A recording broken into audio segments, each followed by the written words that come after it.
जे ही पर कृपा न करहि पुरारी, सो न पाव मुनि भक्ति हमारी। अस उर धरि मही बिचरहु जाई, अब न तुम्हहि माया नियर आई। पुरारी अर्थात शिव जी जिस पर कृपा नहीं करते वह मेरी भक्ति नहीं पाता। हृदय में ऐसा निश्चय करके जाकर पृथ्वी पर विचरो, अब मेरी माया तुम्हारे निकट नहीं आएगी। बहुविधि मुनि ही प्रबोधि प्रभु, तब भय अंतर्धान। सत्यलोक नारद चले करत राम गुणगान। बहुत प्रकार से मुनि को समझा बुझाकर ढांढस देकर तब प्रभु अंतर्धान हो गए और नारद जी श्री रामचंद्र जी के गुणों का गान करते हुए सत्यलोक अर्थात ब्रह्मलोक को चले। हर गण मुनि ही जात पथ देखी, विगत मोह मन हर्ष विशेषी। अति सभीत नारद पही आए, गही पद आरत बचन सुनाए। शिव जी के गणों ने जब मुनि को मोह रहित और मन में बहुत प्रसन्न होकर मार्ग में जाते हुए देखा, तब वे अत्यंत भयभीत होकर नारद जी के पास आए और उनके चरण पकड़कर 3 वचन बोले। हर गण हम न विप्र मुनि राया, बड़ अपराध किन्ह फल पाया। श्राप अनुग्रह करहु कृपाला, बोले नारद दीन दयाला। हे मुनिराज, हम ब्राह्मण नहीं हैं, शिव जी के गण हैं। हमने बड़ा अपराध किया है जिसका फल हमने पा लिया। हे कृपालु, अब शाप दूर करने की कृपा कीजिए। तीनों पर दया करने वाले नारद जी ने कहा, निशिचर जाई हो तुम दो, वैभव विपुल तेज बल हो।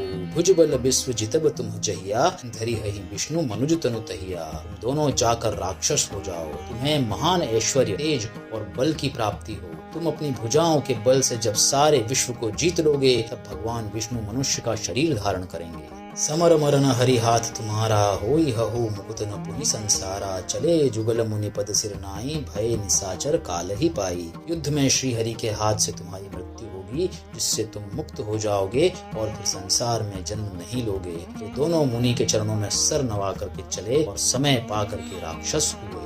एक कल्प एहि हेतु प्रभु लिन्ह मनुज अवतार। सुर रंजन सज्जन सुखद हरि भंजन भुवि भार। देवताओं को प्रसन्न करने वाले, सज्जनों को सुख देने वाले और पृथ्वी का भार हरण करने वाले भगवान ने एक कल्प में इसी कारण मनुष्य का अवतार लिया था।